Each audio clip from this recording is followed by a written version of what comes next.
Welcome back tonight. You're not just going to hear about medieval warfare, you're going to live it. Not as a knight, not even as a squire.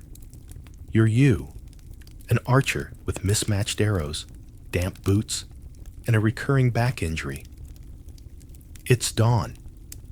Technically, the fog is too thick to tell, and someone's screaming again. You share a burlap bed with 3 men and at least one bad smell. Breakfast is optional, so is dignity.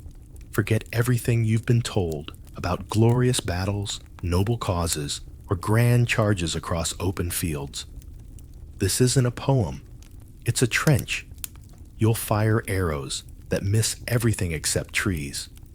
You'll fight alongside men who barely remember your name, and a cook who remembers too much.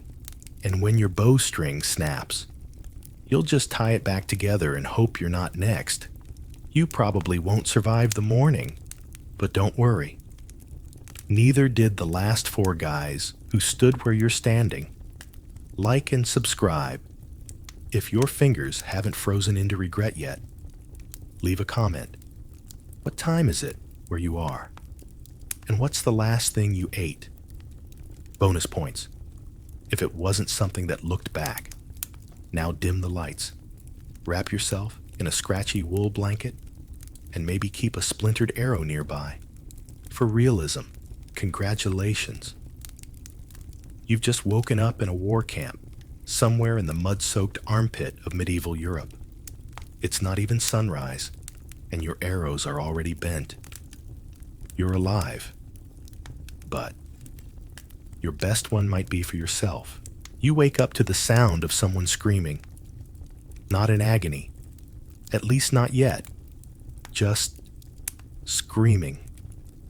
It's how most mornings begin out here.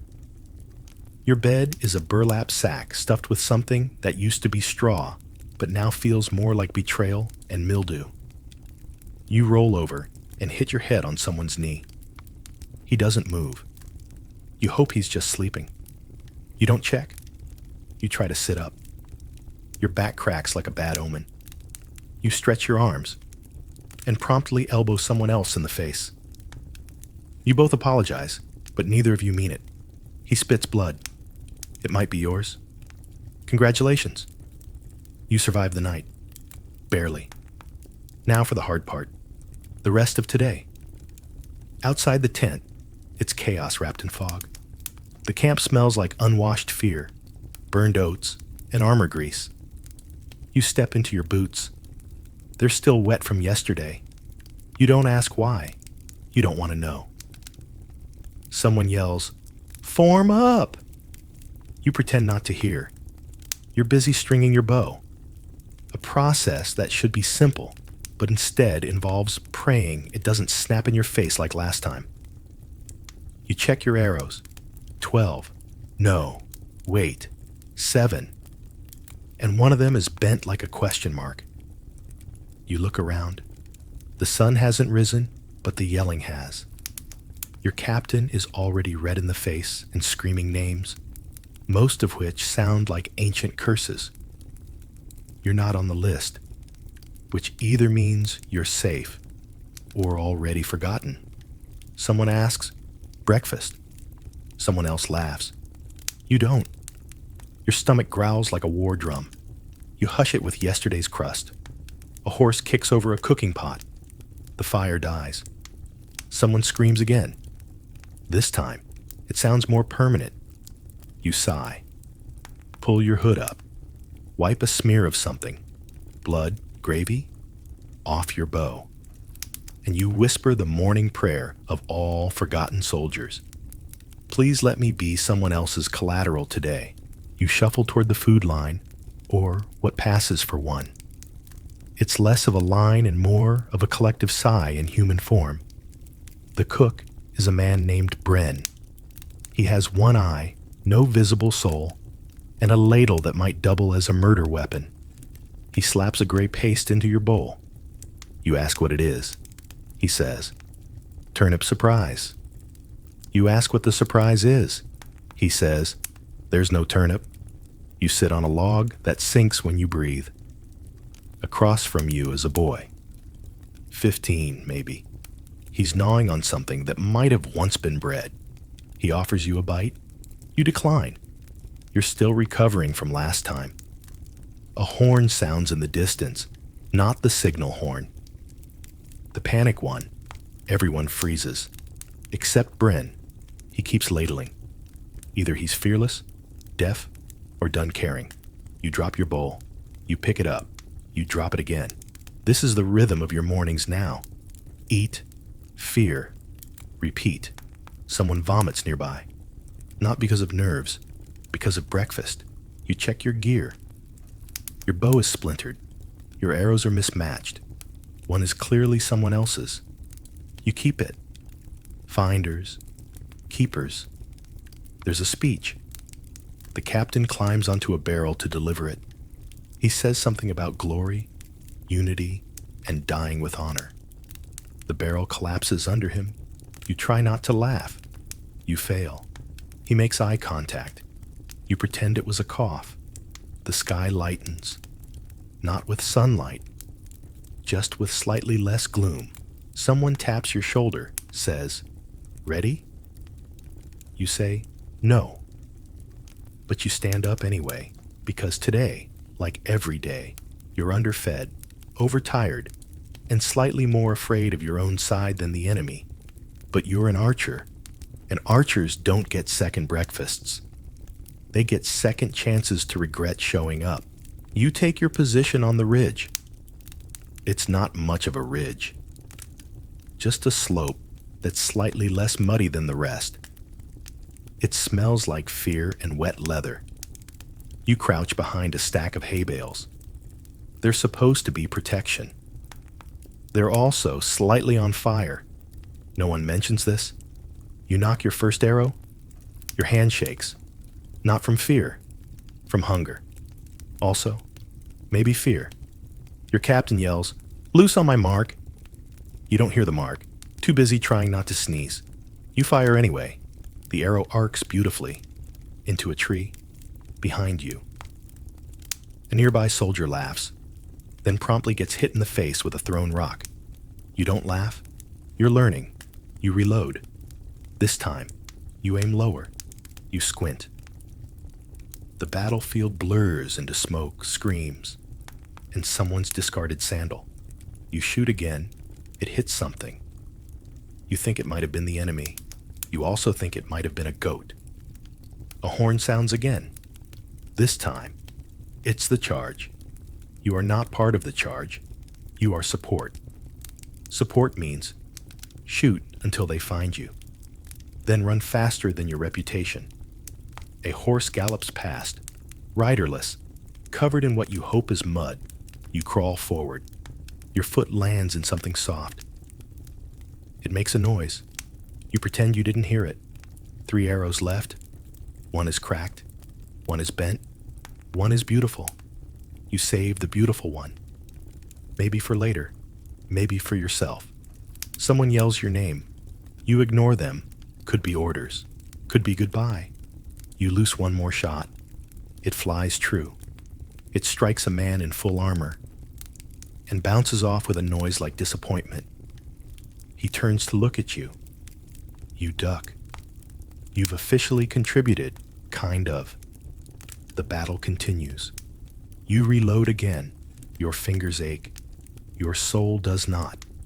It left around arrow 2. You whisper, "Next time, I'm faking a limp. It's noon." Not that you can see the sun. It's hiding behind a thick curtain of smoke, clouds, and divine indifference. You've been crouching for 3 hours. Your legs are no longer legs. They are abstract concepts of pain. Your spine makes noises when you move. It also makes noises when you don't. You reach for another arrow. Your fingers find an empty quiver. You look again. Still empty. You turn it upside down, hoping one might fall out of the void. Nothing, except a beetle. It crawls away. Even it has somewhere better to be. You signal for resupply. No one comes. You shout. Still nothing. Finally, a young page lobs a bundle of arrows your way. Most land in the mud. 2 snap on impact. You say thank you anyway. He shrugs and runs back into the smoke. Probably to die, or nap. Either sounds merciful. You inspect the new arrows. They're not yours. Too long. Too warped. One is more stick than shaft. You load it anyway. Desperation has a learning curve. You try to stand. You regret it immediately. Something in your back says, no, in Latin. You drop to your knees again, which crack like dry firewood. A nearby soldier asks if you're all right. You say fine, which, in battlefield terms, means I might scream if I breathe too deeply. The captain yells again. You've stopped listening to the words. Now you just read the level of rage in his eyebrows. Another arrow loosed. This one flies clean and strikes a shield. Not great, but better than a goat. Progress. Behind you, someone's crying. You offer them a bent arrow as comfort. They take it, say nothing. That's the closest thing to friendship you've felt in days. Your bowstring snaps. Of course it does. You don't even react. You just stare at it, nod slowly, and add it to your growing list of betrayals. The cook, the arrows, the weather, your lower back. God. You tie the string back together using a bit of twine and blind optimism. It'll hold. Probably. If not, well, at least it's not your problem anymore after that. You lean against a rock. It's wet, mossy, and vaguely judgmental, like everything else today. And somewhere, somehow, you begin to accept a truth deeper than your pain. You are no longer a man with a weapon. You are a weapon with knees that beg for mercy. The sun finally breaks through the clouds. It is not warm. It is not comforting. It is an act of aggression. You squint into the light. Your helmet cooks your scalp like an iron pot. You consider taking it off. You also consider spontaneous combustion. Both seem reasonable. The field is quiet now. Too quiet. The kind of quiet that means either A, the enemy's regrouping, or B, everyone forgot you exist. You hope it's B. Someone yells, water. The response is laughter and a half-full flask passed down the line. It smells like vinegar and regret. You drink it anyway. You instantly regret it more. Sweat pours down your back. It pools in places you don't talk about. Your tunic clings like a desperate X. Everything itches. You try to air out your underarms. A bee flies in. You panic. You slap your chest like you're trying to kill a ghost. The bee escapes. Your dignity does not. A knight clomps past on a majestic white steed. His armor shines like polished coin. He does not acknowledge you. You fantasize about tripping the horse. Just a little. You look down at your arms. Sunburn. Already. Fantastic. You're turning the color of boiled ham. Suddenly. Drums. Enemy drums. Rhythmic. Loud. Someone says, they're coming. Someone else says, good, I'm bored. You try to knock an arrow. Your hands are too sweaty. It slips. You drop it. It lands in mud. You sigh. You wipe it off using your shirt, which also has mud. Congratulations. You've made a paste. Your captain reappears, covered in blood, none of it his. He shouts something inspiring. Probably you don't hear it. Your ears are ringing from dehydration and pessimism. More shouting. The enemy crests the ridge. You squint again. They look tall. Why do they always look tall? A fellow archer mutters, my arrow's warped. You say, so is my spine. Neither of you laughs. You raise your bow, line up a shot, and the sun stabs you in the eyes like a golden betrayal. You blink, you fire, you hit a tree. Again, the tree is now the most injured object on the battlefield. So far, you decide not to fire the next one. Instead, you sit down, right in the dirt, because if you're going to miss anyway, you might as well be comfortable. It starts with one trumpet. then 2. Then the unmistakable sound of your captain screaming, "Fall back!" But in a way that makes it sound like he's definitely not falling back first. You look up from your patch of emotional dirt. The enemy is running, fast, towards you. You do the only sensible thing. You fire an arrow in their general direction, and then trip over your own foot trying to run. Your quiver spills. Arrows everywhere. Mud. Blood. Hoof prints. You try to scoop them up. You manage 4. And a rock.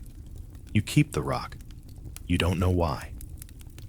Your legs scream in protest. You ignore them. Your back joins in. You offer a firm, "Not now." You sprint past a pile of broken spears and broken dreams. Someone grabs your arm. You slap them. Turns out they were trying to give you water. Oops. You duck under a branch, then into a bush, then into a second bush. Now you're off course.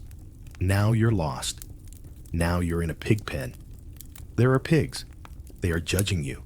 You crawl out the other side smelling like bacon, lies, and defeat. Someone yells, "To the tree line."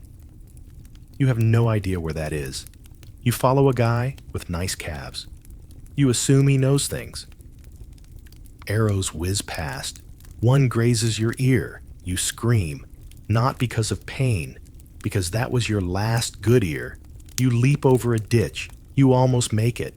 Your foot catches. Your face meets dirt, the kind of dirt that's been waiting all day for a face. You roll, groan, rise, keep running, because dignity is already dead. But you're not. You reach the tree line. Sort of. It's more of a shrub line. But you'll take it. You collapse behind a stump. Your breath sounds like a dying accordion. Your stomach has given up hope. You're 70% sweat and 30% grass stains now. Someone flops beside you. He grins. "You ran fast," he says. You nod. Then you whisper, "I left my bow back there." He stares, then hands you his. You stare back, then both of you laugh like lunatics. Because in the middle of all this, the sunburn, the mud, the screaming, there's something almost beautiful about surviving long enough to make fun of it, almost. The sun is finally setting. You know this, because the sky has changed from blinding white to mildly threatening orange. Also, because no one's yelling anymore, just groaning. You limp back into camp, if you can call it that. It's more of a collection of ripped tents and broken promises. Someone's cooking something over a fire. It smells like hope, but it's actually just burning moss. You ask, "What's for dinner?" A man with one eyebrow and no patience says, "Don't push your luck." There's a line at the mess tent. It moves slower than medieval medicine. You stand in it anyway, because standing is easier than thinking about how little your armor protected you today. By the time you reach the front, the pot is empty. You look in. There's a turnip stub and a beetle making eye contact. You nod at him. He nods back. You both understand struggle. The cook shrugs, hands you a bowl of hot water, says it's soup. You ask what's in it. He says, "Whatever used to be." You drink it. It tastes like sadness and someone else's spoon. A fellow archer joins you. He has 2 arrows in his thigh. Doesn't seem to notice. He's too focused on chewing something that might be leather. Or regret. You sit on a rock. It's sharp. You don't care. Your entire body is a museum of bruises anyway. A dog wanders past, carrying a chunk of bread in its mouth. You consider tackling it, but it looks stronger than you. In the distance, someone sings. It's out of tune and out of place, but it's something. You sigh, not because the day is over, but because you know it isn't. Dinner is done. Kind of. Your stomach disagrees, but it's no longer part of the voting committee. You lie back. The dirt is cold. Your breath fogs. Your hands tremble. And just before your eyes close, you whisper, "If I die tonight, at least I won't have to eat breakfast." You're sitting around the campfire. Well, not a fire. Just 3 sad embers and a lot of wishful thinking. Still, men gather, because the only thing warmer than fire is pretending someone else has it worse. Someone starts talking. It's old Darnick. He's missing 2 fingers and most of a memory, which makes him the perfect historian. He says, "I once saw an archer hit a man straight through the eye at 300 paces. You nod. You do not believe him. No one does. But disbelief is polite here. Reality isn't. Another soldier lifts his shirt, shows off a scar across his belly, says, "Boar tusk?" Someone else says, "No, your ex-wife." Laughter, the kind that comes from a place of collective rot. You're asked if you have any scars. You say no, but you do. They're just the kind no one can see, the kind that itch when people ask questions. Across the circle, a boy named Rin fiddles with a cracked arrowhead. He's too young, too clean. He still believes this war has a purpose.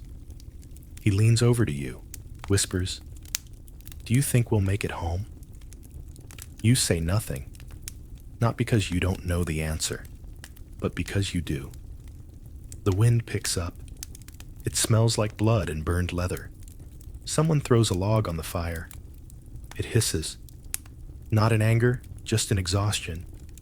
Then someone sings. It's soft, broken, the kind of song you'd sing to a dying horse or a child you never got to meet. No one claps, but no one talks over it. That's the highest form of respect here. You close your eyes for just a moment, not to sleep, just to forget the shape of the battlefield, just long enough to remember a different sky. When you open them, the circle is smaller. 2 men are gone. No one says anything. You stare into the fire, watch it flicker, and realize it's just like you, burning through what little it has left. Because stopping isn't allowed, you crawl back to your sleeping spot, which is just the driest rectangle of dirt you could find earlier. It's not dry anymore. Nothing is. You take off your boots. Steam rises. You don't ask questions. You just apologize to the night air for the scent. Beside you, your bow, cracked, splintered, loyal. You run a hand over it like a dying pet. It creaks. That's its version of saying, "Still here?" You check your quiver. 4 arrows left. 2 are straight. 1's crooked. The last one is just a stick you sharpened in panic. You keep it because hope is cheap and sometimes pointy. You start reshaping the crooked one. It cracks in half. You stare at the pieces. Then you tie them together with a strip of your own sleeve. Functionally useless, symbolically also useless, but it makes you feel busy. Someone nearby is muttering prayers. Someone else is snoring like a tortured goat. A third is quietly crying. You're all making music together in the saddest band ever formed.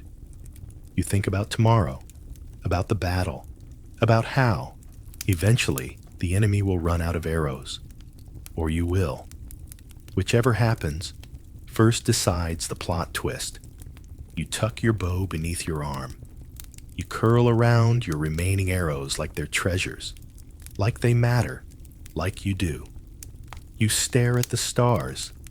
They're blurry tonight. Or maybe your eyes are. Same effect. Someone whispers, "Do you think they'll attack at dawn?"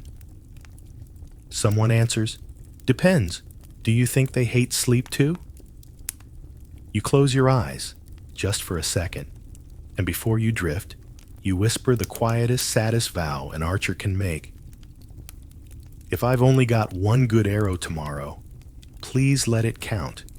It's deep into the night, too late to sleep, too early to pretend you're awake. The fire's gone out. No one bothers to relight it. Even the sparks seem tired. You lie flat on the ground, wrapped in a blanket that smells like damp rope and disappointment. Your knees throb. Your neck is stuck at an angle. Only owls should survive. But you don't move, because moving means admitting you're still here.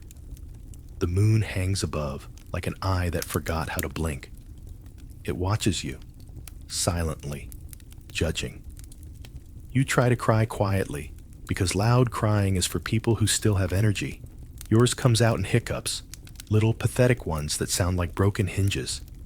Someone nearby coughs blood into the dirt. He whispers, "Still here." No one responds. That's the closest thing to a census this army has. You think about home, not because you miss it, but because you're not sure if it was real. It's been so long. It feels like something you borrowed from someone else's memory. A rat runs across your chest. You don't flinch. You're past flinching. You just nod and say, "Evening." Your bow lies beside you, still cracked, still yours. You touch it like a relic. Because in a world this cruel, loyalty from wood feels like love. The wind picks up. It slips under your blanket like a thief, stealing the last bit of warmth you didn't know you were saving. You look at the stars. They look back with indifference. You whisper names. People you knew. People you lost. People you forgot. Some never had names, just faces and silence. And under that moon, in that breathless cold, you finally let go of something.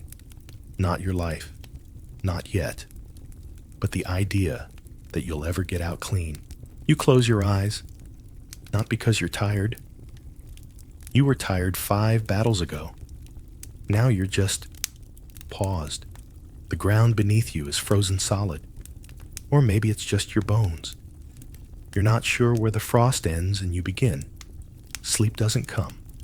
It arrives, hesitates, then walks away like it remembered a better appointment. What you get instead is something else. A half-conscious drift, punctuated by phantom screams and the sound of your own teeth grinding. You dream, sort of. A memory. Your first bow. It snapped in half during training. Your instructor called it a lesson in expectations. You didn't know he meant life. You roll over.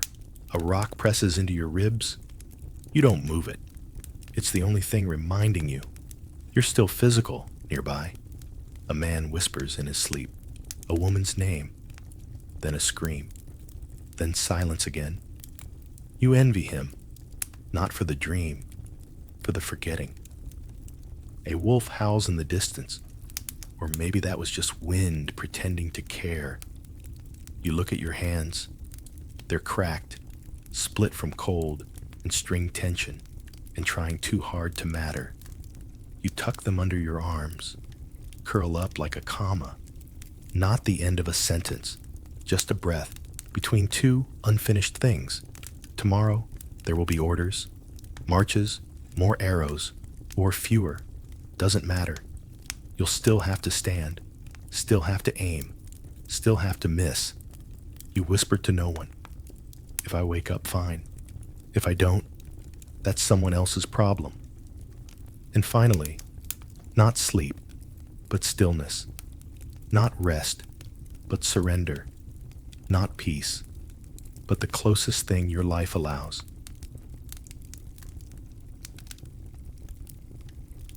You wake up because something sharp is in your thigh. It's a thorn bush. You're in it. Naked ambition? No. Just naked ankle and bad decisions. Your left leg looks like it lost a fight with a scribble. Your pants are caught. Your dignity's long gone. You tug hard. The bush wins. One sock. No shoes. A mouthful of dry leaf and regret. You blink at the sky. It's gray. It's always gray. You hope it's morning. It might be Tuesday or 1348. You don't know anymore. You reach for your bag. Gone. Probably stolen by that peasant woman who blessed you, then took your turnip. You'd be mad. But honestly, respect. Your stomach makes a noise best described as mournful. Yesterday's meal, half a moldy root. Today's plan, try not to eat dirt on purpose. You stand up. Bad idea. Everything hurts. Your spine sounds like an old cart. Your foot lands in something wet. You hope it's just mud. You really hope.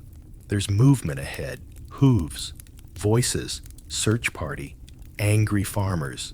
Same difference. You hide behind a stump pretending to be a tree. It offers no cover and even less hope. You whisper a prayer. Nothing happens. Not even God wants to be involved in your day. Welcome to life as a medieval fugitive. No fire, no food, no friends, and one sock full of ants. You're starving, not the poetic kind, the kind where your stomach tries to eat itself out of boredom. You scan the ground like a desperate raccoon. Find a lump of something green, a mushroom that might be food, a beetle, bold, shiny, judgmental. You eat the mushroom, because why not? It smells like socks, tastes like mossy betrayal. You wait. No vomiting, no visions, just disappointment. Either it's harmless, or your body's given up reacting to poison. Progress. You sip from a puddle. The water is brown and wiggly. You drink it anyway. It tastes like cold regret with a hint of dead leaf. A passing bird watches. You feel judged. It flies off, probably to report your location. You spot a cottage, smoke from the chimney, a loaf cooling on the window. You salivate, you pray, you approach. Then, a dog, big, ugly, loud. You back away slowly. The loaf vanishes behind a closing shutter. A woman yells something about filthy thief. You take it as a compliment. At least someone noticed you exist. You stumble back into the woods. Your stomach gurgles like a cursed cauldron. You chew on bark. No one told you medieval breakfast includes splinters. You try to nap. Can't. The hunger gnaws louder than the wind. Your teeth hurt. Your pride hurts more. Final score: calories gained, 3. Hope lost, incalculable breakfast. Technically, you hear barking, not friendly barking. The kind of barking that says, "We smelled you, and it's bad." Then shouting, "There!" You duck. Too late. A kid, maybe 8, missing 2 teeth, points at you like he just won the lottery, because he did. There's a reward, a loaf of bread and half a chicken. You're worth lunch. You run, you slip, you curse a saint. Your ankle crunches like stale bread. A dog nips your heel. You kick mud at it. It eats the mud, then comes back stronger. You veer into a field. Wrong move. The mud grabs your foot like an unpaid debt. You limp faster. A thorn bush rips your shirt. A goose joins the chase. You don't know why. Your breath turns to knives. Your vision blurs. Your remaining sock peels off like it's given up on you too. You dive behind a haystack. Everything goes still, except your lungs. Wheezing like a broken bellows. Voices pass, close, then gone. You wait 10 more minutes, just to be sure. And because standing sounds like death, you finally emerge, soaked, scratched, humiliated. You've lost a shoe, half a sleeve, and most of your self-respect. But you're alive. For now, you're limping through a pasture that smells like fermented sadness and wet sheep. The sun, for once, decides to show itself, and instantly regrets it. The light is weak, yellow-gray, like a sick candle about to die. But it's enough to remind you you're sweating. In wool, with one sock, and no dignity. You glance down at your foot. It's a crime scene, blisters on blisters, mud packed so tight under your toenails. You're pretty sure it qualifies as a second pair of shoes. You need shelter, food, a new life. You see a barn in the distance, slanted, creaky, definitely full of mice, but it has a roof. You make your way toward it, like it's the gates of heaven. You slip through the wooden fence. It breaks. Loudly, you freeze. A cow stares at you with judgmental eyes. You nod. The cow does not nod back. You tiptoe through the straw, trying not to disturb anything alive or vaguely territorial. Your reward? A pitchfork to the face. Well, almost. It stops an inch from your nose, held by a man with 3 teeth and the kind of scowl that says, "I've buried better people than you." "Who are you?" he roars. You try to speak. What comes out is a sound somewhere between a sneeze and a dying bird. He pokes the fork at your chest. Not hard, just enough to remind you that this is his barn, his cow, and that you are one bad excuse away from becoming compost. "I'm just resting," you whisper. He looks at your clothes. Your missing shoe, the bite mark on your ankle, your general aura of desperation. You a thief? No, you absolutely are. "Liar," he says, confirming his own theory. He whistles. A dog appears. Same dog from earlier? Maybe. Or they're cloning them now. Either way, it's growling. "Got anything on you?" he demands. You reach slowly into your pocket. Produce 1 half-eaten root and a rock you were emotionally attached to for warmth last night. He snatches both, takes a bite from the root, spits. "Trash," he mutters. You nod. "It is. I should turn you in," he says. You nod again. He should.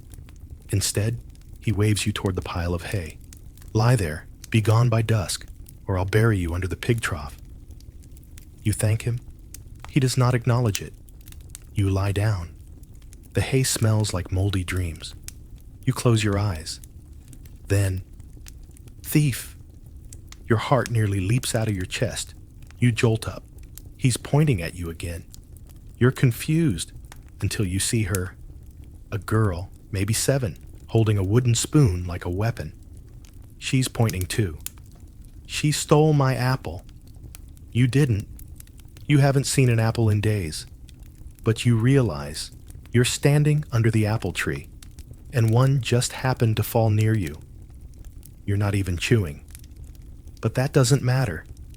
People in this century don't need facts. They need drama. The farmer steps toward you again. You panic, you run. Again, you crash through a fence. This one has nails. You scream, not like a warrior, more like a goose being strangled. You sprint into the woods. Branches whip your face like medieval high fives. You trip, fall, roll, land in something cold. Maybe a stream, maybe a leaking outhouse. At this point, you don't care. You sit there, soaked, bleeding, humiliated. A squirrel drops a nut on your head. You laugh, because if you don't, you'll cry, and you're out of tears. You made it out alive again. But here's what you've lost. One potential ally, the farmer. One patch of dry hay, one chance at an actual apple. Most of your blood circulation in your left arm. The sun is high now, mocking you. You're starving. Your hands are shaking, and you smell like fear and disappointment. You think back to when this started. One mistake, one argument, one loaf of bread that wasn't yours. Now your public enemy number, 38, 112. Honestly, it doesn't matter anymore. You are a walking cautionary tale. You stumble deeper into the forest. Branches close behind you like jaws. Your stomach growls again. You whisper to yourself, "I just wanted breakfast." You limp into the village square like an exhausted ghost in muddy socks. No one says, "Welcome." Someone does say, "Oi, that's him." You don't even know who him is anymore. But apparently, it's you. People gather. They always do. You attract mobs like bread attracts mold. A woman yells, "He scared my baby." A man adds, "He looked at my soup funny." Another swears you poisoned his goat, bewitched his daughter, and made the moon flicker. You haven't spoken in hours. Doesn't matter. You are guilty of vibe. A butcher steps forward, blood-stained apron, one eye, wants to be a judge today. He slams down a stool. You are forced to stand on it. You wobble. The villagers cheer. A child throws a turnip. It hits your head. Soft, mushy, surprisingly cold. The butcher raises a sausage like a gavel. We gather here to judge this suspicious stranger. "What's his crime?" someone asks. "All of them." Someone else yells. You open your mouth. "Silence!" the butcher declares, enjoying himself far too much. A woman swears you seduced her cow. A man claims you caused his wart to reappear. A priest suggests you might be the Antichrist. The goat stares blankly. This isn't justice. It's improv theater, with hay fever and low blood sugar. They burn a scarecrow with your name on it, spelled wrong. They don't notice. Neither do you. You're too busy wondering if the flames are warm enough to toast your fingers. You try to slip away. You don't. You trip on a bucket, knock over a barrel, fall face first into a pile of dead fish. The crowd roars, "Witchcraft! Slippery magic! He can't even fall right!" You scramble up. You run. People chase for a bit, then get bored. Eventually, you collapse behind a woodpile, covered in bruises, slime, and the shame of being falsely convicted by a mob who couldn't spell trial. You whisper to no one, "I didn't do anything." The wind ignores you. A cat pees nearby. The goat might still be judging. Your reputation? Officially ruined. You're now. The pie thief of Wimbledon. The goat whisperer of Dunshire. The nudist monk of Eastbridge. All fictional. All somehow you. You are legend. In the worst possible way, you wipe fish scales from your face and hobble onward. No food, no friends, and a turnip bruise on your temple. Midday is not going well. You walk because there's nowhere to stop. Your legs burn, your ankles swell, your feet, they've given up. You're just bones and blisters stuffed inside a single filthy sock, and whatever's left of a shoe that now looks like it's actively plotting your death. Each step is pain, creative pain, not the boring kind. We're talking stabbed by a thorn while stepping in, goose droppings while bleeding from an ear you didn't know could bleed kind of pain. You think you see a well in the distance? Turns out it's a rock shaped like a well. So now you're thirsty and disappointed, which is a nice change from hungry and humiliated. You sit for a moment. Your spine creaks. Your knees sigh. A fly lands on your lip. You don't bother swatting it, honestly. Companionship. You inspect your foot. Huge blister. You poke it. It stares back, offended. On your shin, there's a rash. You name it Kevin. You hate Kevin. You've also developed a boil behind your left ear. It's growing. It pulses. You suspect it might be sentient and plotting your political assassination. You hear bells, church bells, a village nearby. You crawl toward it. Not metaphorically, you actually crawl. Because your pride stayed back in the compost pile next to your dignity and sense of purpose. You arrive at the edge of the village. Try to look normal. Fail spectacularly. A woman glances at you, wrinkles her nose, and says, "Witch." You try to smile. Your lip cracks, bleeds a little. She gasps, runs away. You sigh. Your boil sighs louder. You find a water trough. You dunk your face in it. It tastes like mud, horseback wash, and lukewarm hope. You drink anyway. Your stomach does a backflip and screams in protest. You ignore it. You sit beside the trough, dripping, wheezing, and smelling like plague adjacent. A man walks by, spits near you, not on you. Progress. You try to stand, fall, try again, fall harder. A monk walks past, you beg for food. He hands you a single pea and a prayer. You eat the pea, it rolls off your tongue, gone, unrecoverable. You now have to pretend it gave you strength, because that's all you're allowed. Illusion calories. A child walks up and pokes your rash with a stick. You say nothing, because the boil might retaliate. The child's mother pulls him away. "Don't touch the cursed one," she hisses. You wave. She screams. You stumble away from the road, back to the woods, where trees don't judge. They just drop leaves and sap, and, sometimes, a squirrel directly onto your head. Spoiler, this happens. You collapse at the base of a tree.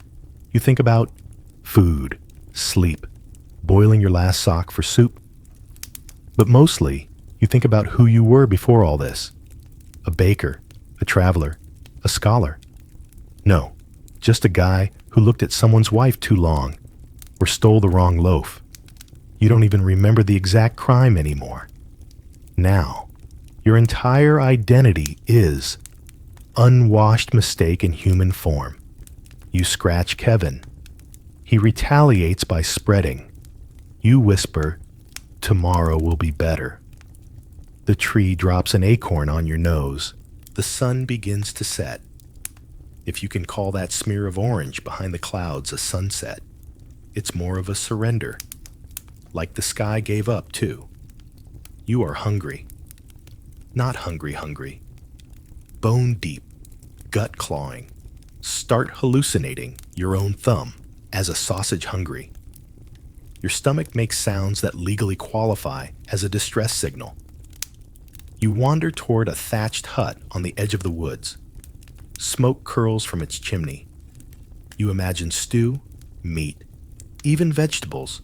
Okay, maybe just onions, or onion water, or a rumor of onion. You knock, no one answers. You knock again, but softer, so you seem polite. Still nothing. So naturally, you do what any starving medieval peasant would do. You sniff the air and circle around to the back. There's a pot outside, still warm. You peer in. It's not stew. It's something between oatmeal, porridge, and despair. You taste it. Big mistake. It's sour, slimy, and somehow gritty and slippery at the same time. Your tongue tries to leave your mouth, but you swallow it, because your standards left hours ago. You take a few more mouthfuls before a child appears. Barefoot, sen. Mum says that's the dog's dinner. You stare at the pot, then at the child. "Your dog eats this?" He nods. He also threw it up. That's why it's outside. You gag. The child laughs. You leave. You stumble back toward the trees, still starving, now with dog vomit aftertaste. You reach into your pocket. Find a rock, a thread, something that used to be a berry, now possibly sentient. You eat the berry. It tastes like mildew and betrayal. A bird chirps above you. You look up in hope. It poops on your shoulder. You don't even flinch. You just nod. Fair. You try foraging. You find a root. You gnaw it like a desperate beaver. Your teeth ache. It's not food. Might be part of someone's fence.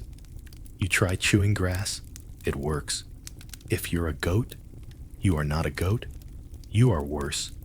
You are a fugitive peasant with gingivitis and a vendetta against soup. You spot a dead rabbit, already swarming with flies. You briefly consider it. You get as far as touching its foot. Then you hear it. A rustle. Footsteps. Voices. You freeze. Drop the rabbit. Slide behind a log like a guilty snake.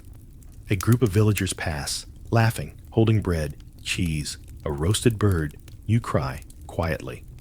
The tears dry before they hit your cheeks. Because even your tears are too poor to finish the job, you crawl to a patch of moss. Lie down, stare at the sky. Dinner? You whisper. Define dinner, because what you had today was 2 spoonfuls of regret stew, a berry with attitude, grass, and bird crap. You burp. It tastes like shame. You close your eyes.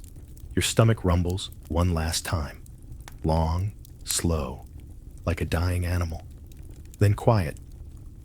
Not because you're full, because even your stomach gave up complaining. The stars blink above you, mocking you, twinkling like distant meals you'll never taste. You whisper, I miss bread. Something howls far off. You curl tighter. The moss is damp. The air is cold. But at least tonight, no one accused you of seducing their goat. Small wins. You find shelter in what used to be a shed. Now it's just 4 walls, half a roof, and a pile of hay that smells like wet regret and goat pee. You decide it's home because you have no standards left, only lower back pain. Inside, there are already 3 bodies. Alive? Probably. Snoring? Definitely. One coughs every 6 seconds, the kind of cough that echoes off the wood and makes your lungs wince sympathetically. You squeeze into a corner. Try to find a patch of hay not damp, moving, or actively biting you. No such patch exists. You lie down anyway. The man closest to you lets out a groan in his sleep. You wait for him to stop. He doesn't. It turns into a moan, then something that might be singing or summoning death. Hard to tell. Next to him, a woman twitches violently and mutters, "Not the spoon! Not again!" You don't ask. You try to sleep. Really, you do. But the air smells like someone boiled onions in sweat. The hay pokes every joint you have, and your foot is still buzzing from that time you stepped on a nail. Or maybe a curse. Your stomach growls. Someone else's stomach answers. You're now in conversation with another man's digestive system. You shift slightly. The floor creaks. Someone hisses, "Shut it, or I'll gut you in your sleep." You whisper back, "Fair." Outside, an owl hoots.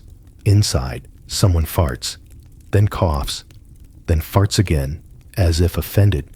The rhythm of the room is snore, cough, moan, wheeze, shift, fart, repeat.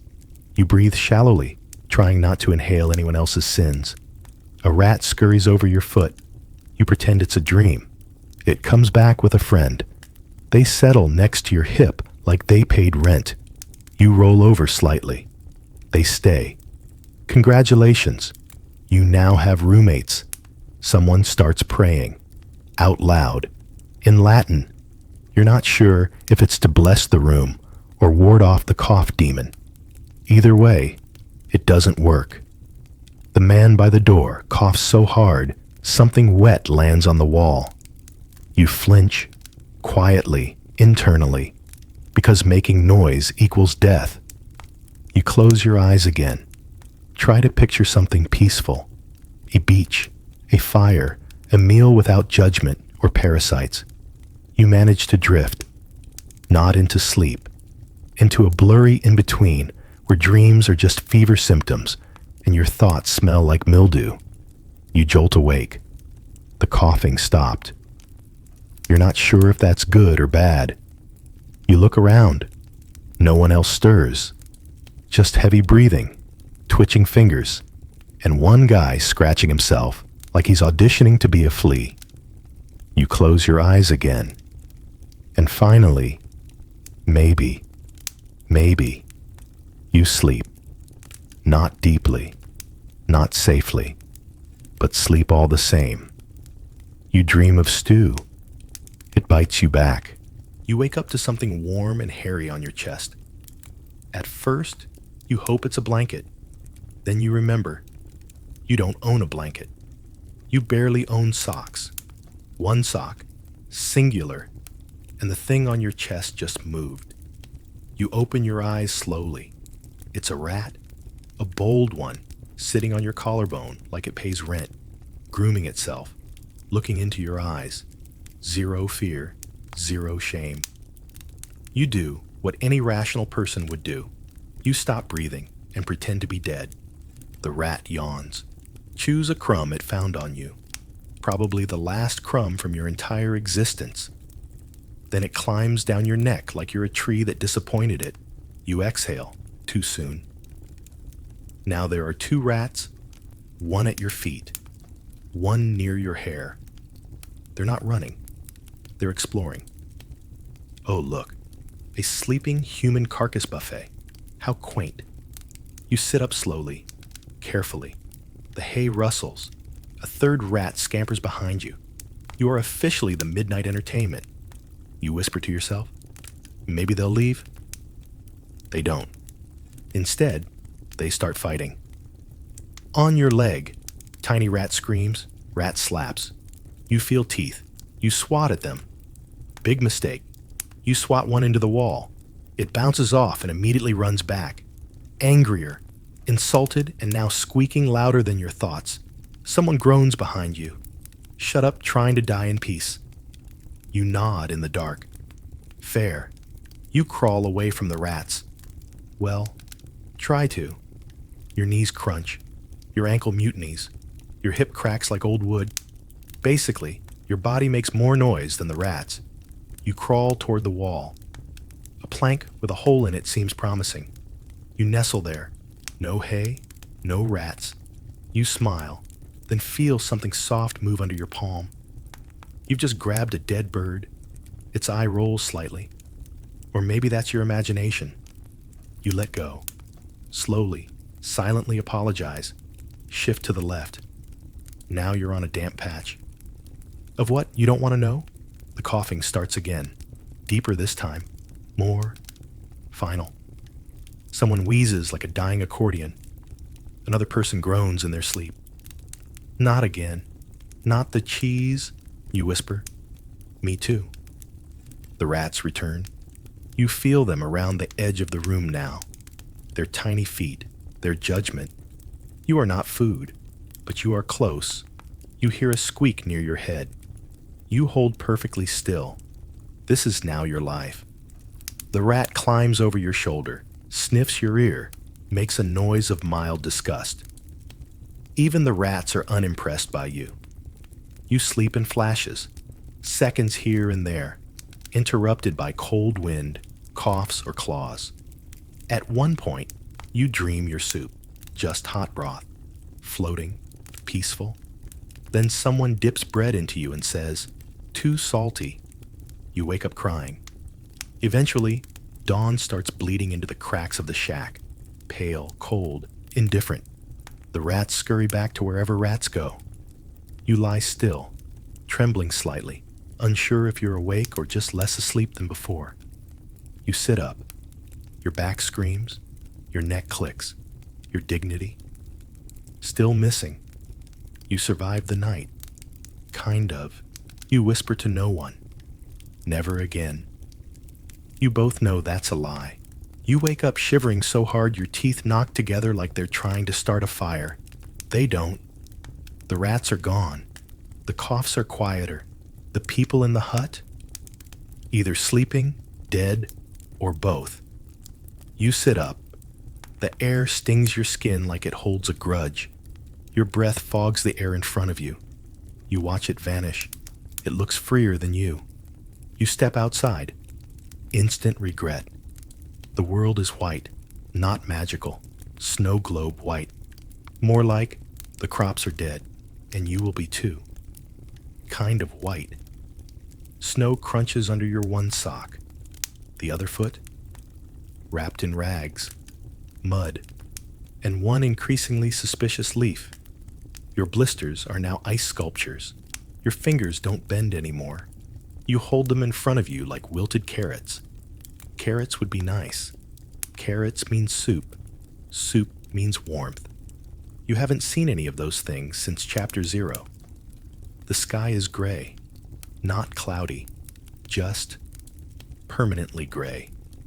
Like someone smeared wet ash across the heavens and said, "Yep, that'll do." You start walking. Why? You don't know. You just have to.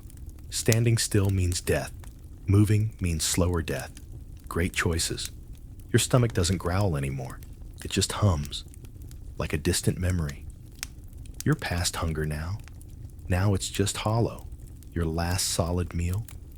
2 days ago, if you count half a roasted beetle and some mystery broth you found in a shoe print, you do. You find a tree stump. Sit, mistake. Your entire body locks up like medieval software. Now your knees won't bend. Your toes feel theoretical. You try to cry. Nothing comes out. Even your sadness is frozen. In the distance, you hear bells. Church? Funeral? Cows hallucinating? Doesn't matter. No one's coming for you. No one ever did. You keep walking. 1 foot, then the other, then drag the third one that may or may not still be attached. You pass a cottage, smoke from the chimney. You don't even try to knock. You just sit behind it, like a ghost hoping to be forgotten. A dog barks. You flinch, but no one comes. Eventually, the barking stops. You're too cold to care. Your lips are cracked. Your nose is bleeding. You lick it, salt and shame. You laugh. It comes out as a wheeze. You sound like a haunted accordion. By midday, the sky darkens, because yes, it's that kind of winter. Light is optional. Hope is not on the menu. You curl beneath a tree, not for shelter, just to give up with structure. The bark scrapes your back. The ground is ice. Your toes are numb. You poke one. No response. You name it. Gregory, say goodbye. You think about warm things, a fire, a loaf of bread, a body next to yours that doesn't cough, fart, or accuse you of goat seduction. You picture stew, a thick, bubbling pot. You close your eyes. You're there, a spoon in your hand, meat, potato, maybe even, dare you dream, leeks. Then something drips on your face. You blink. It's melting snow from a branch above. Perfect. Even your dreams get interrupted. You open your eyes. The world is fading at the edges. Not metaphor. Your vision is going gray. You laugh again. It sounds worse this time. You whisper, I survived the rats, the trial, the dog stew. But winter? Yeah, that makes sense. Your fingers twitch. Not from effort, just spasms, your legs. Still there, allegedly. The tree creaks, the wind howls. You close your eyes again, maybe to sleep, maybe not. You whisper into the wind. If you see God, tell him I just wanted soup. You're not sure if your eyes are closed or if the world just went dark. Either way, you can't see much anymore. But that's okay. There's nothing worth looking at. Your breath is shallow, not dramatic, just quieter than usual. Like your body's tired of making the effort. The cold doesn't stab anymore.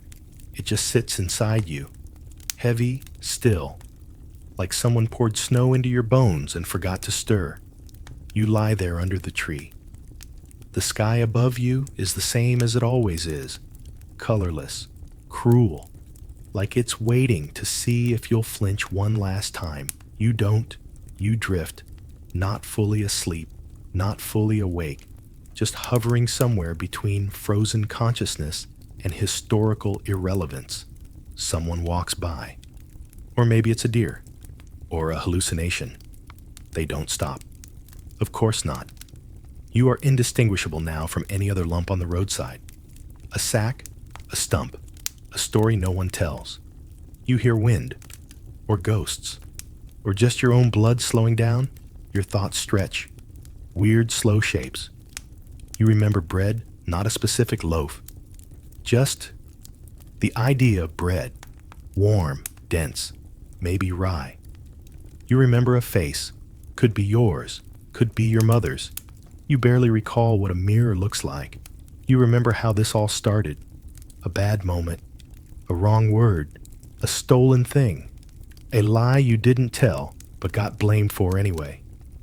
You remember running, then running again, then just never stopping. You wonder, briefly. If you vanish here, will the world notice? Probably not. You're not a king, not a knight, not a monk with a name carved into a stone somewhere. You're just a body that didn't die fast enough. A reminder that survival isn't the same as living, not even close. You hear footsteps again. Closer.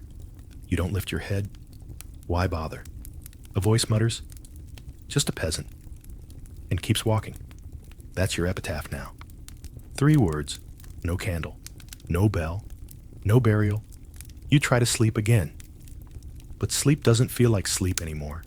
It's brittle, thin, like paper stretched over a hole. You slip through it. In your mind, you're sitting at a fire, a real one, crackling, safe. Someone hands you a bowl. You reach for it, and your hand passes right through. You cough once, dry, hollow, like knocking on the door of a house that doesn't exist. The wind answers. You pretend it's a lullaby. You curl tighter, just to feel something, anything. But your limbs don't respond much anymore. They're done helping. You don't blame them. You close your eyes for the last time, not because you're dying. That's too poetic. You just don't feel like reopening them. And if this is sleep, then fine. Let it be that. Let it be over. Let the snow fall. Let the rats stay away. Let the world forget. Epilogue. Tomorrow, someone will walk this path. They'll see the shape under the tree. Might poke it, might not. They'll shrug and say, "Looks like one of the sick ones," and move on. Because in this world, you are not tragedy. You are just weathered, worn. One more body in a season that never ends. But before that, before the forgetting, you were real. You were cold. You were hungry. And somehow, you kept going until you didn't.